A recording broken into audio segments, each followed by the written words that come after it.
Hey, how's it going, guys? In this video, I'll be showing you how to use simple Salesforce library to download files under a record. Alright, so this is going to be a pretty advanced topic. Before we go into the tutorial, there are a couple things you will need to know. First, you will need to understand how to write a Soql query. Next, you will need to know how to use simple Salesforce library to query records. And with that being said, let's dive into the tutorial. Alright, so here I have a customer object, and the name of the object is called projects. And here I have a record belongs to the projects object. And for this project, I named the project U73. And within this record, I have a file called national park list.xlsx, and this is an Excel file. And the files section and the notes and the attachment section are two completely different objects. If you have files under the files object, then you will need to query the files under the files object. And if you have files under the notes and attachments group, I'm going to call this group. I think that will be a more appropriate terminology. So if your files are under the notes and the attachments group, then we need to create the attachments object. And if you don't see either of these two groups, then you will need to go into the object metadata. And let's see, so you want to go to the page layout section, and you want to go to edit. And on the top, you're going to see a list of fields.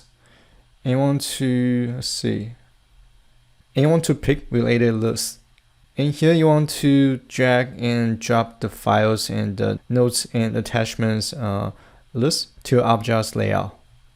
And once you've done that, make sure that you save the layout. Alright, now let's go back.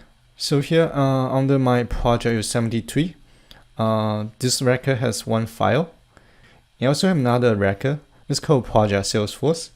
And this record has two attachments. One is an Excel file, the other one is an image file. And I want to be able to write a Python script to download all the attachments within all the records within the project object.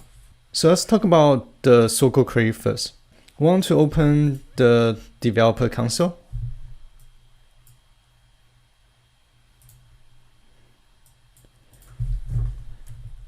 Okay, I'm going to insert my Soql query. So if we simply query the ID field, name field, parent ID, and body field from the attachments object.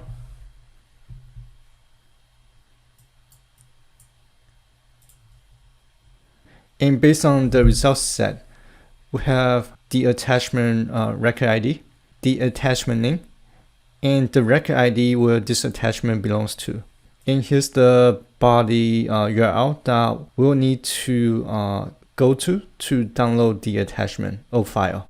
And since now all the records belongs to the project object, so I need to insert a where clause. And it's going to be a subquery. So I'm going to insert where clause where parent ID is in. I'm going to select my ID from the project's object. Now if I run the query again, and that only gives me attachments belongs to the project object. Now if I want to download all the attachments belongs to an account object or an opportunity object, then you will need to change the object's API name. And this is the query that I'll be using to download all the attachments. Alright, now let's go into our Python script, and I'll be writing everything from scratch. So I'll import the JSON's library, OS library, request this library, and let's see, pandas library, and from simple Salesforce, I'll import the Salesforce class, Salesforce login class, and SF type class. And here, let me increase the font size. Okay, the font size is, for some reason I feel like the font size is a little bit small. Here, let me change to 24. Right. I'm going to grab my login credential first. So I'm going to copy paste some of the code. And I'll run the highlight code by itself first.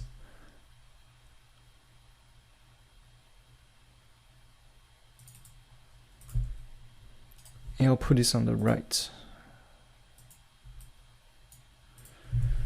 Alright, so here I create my Salesforce object. Now I need to create my Soql query string. And I'll copy the Soql query that I was using before. So I'll copy this and paste it into my query Soql variable. And I'm going to just copy paste the script that I was using to query the records based on this Soql query. And I'll run the highlighted block. If I print list records object, and that's going to return as a dictionary. And since this list for me is pretty difficult for me to read, so I'm going to convert that to a data frame object. And I'll name the data frame df records. And I'll pass the list to my data frame method. And PD is not defined. Oh, it's PD. Right, so if I print the df records object, and I have 3 rows and 5 columns. Here, let me do this. Let me configure the display setting.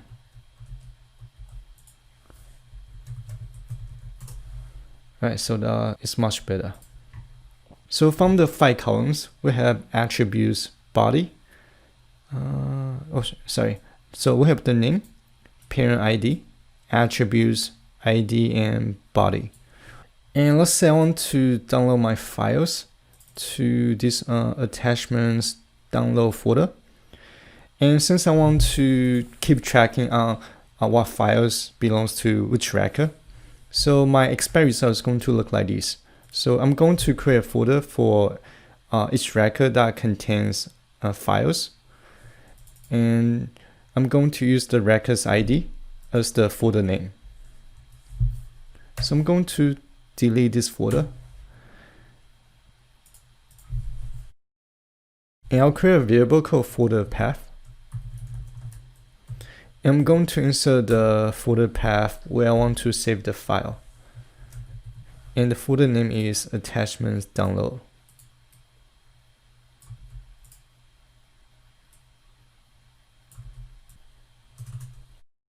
Now I need to iterate my data frame object.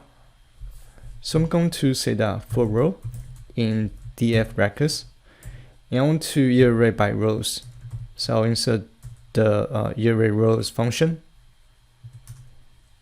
And from the result set, I want to grab the file name, the record ID, which is the parent ID, and the body value. Alright, so inside my loop, I'm going to create my record ID variable. And we need to, let's see, so if I print the row value,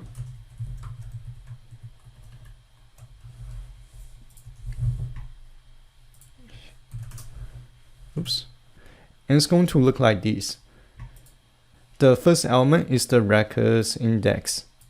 So first records index is 0, 1, 2, and yep, I only have 3 records. And the second element is the records information. Now let's go back.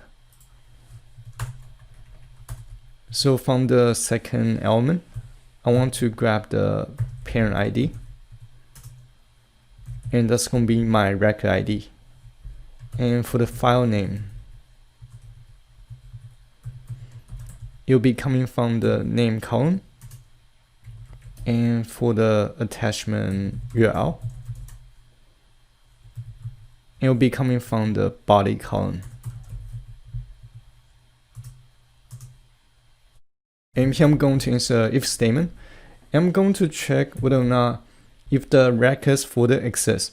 And because we don't want to recreate the folder and erase the files if a folder already exists. So I'm going to insert the os.path.exist function. And we're going to check whether or not if the record folder already exists. So the folder path is going to be folder path plus the record ID. And if the folder does not exist, then we can create a folder.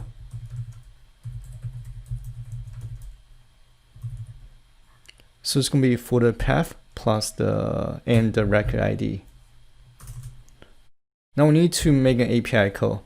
So from the SF object.session. And this is the one that took me a while to research. So we need to make a request call. So basically we want to grab the Salesforce instance name. So from SF. Here, let me take a look. Oh, so I didn't create the instance name. So here, let me do that. So from SF_instance. And that's going to return your Salesforce domain name. And we need to concatenate the domain name with HTTPS. So I'll name this variable instance name. And I'll run line 33 to create the instance name variable. Let me see if I have the folder path. Okay, I'll create folder path variable as well. Now let's go back to the loop. So here within the sessions.get method, we need to insert the HTTPS URL and followed by the domain name and followed by the attachment URL.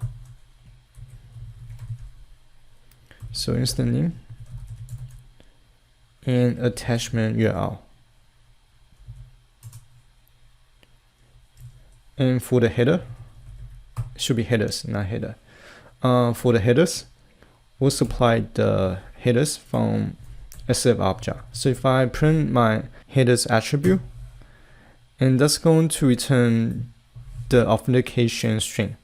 So sf.headers, and I'll name the output as request. Oops.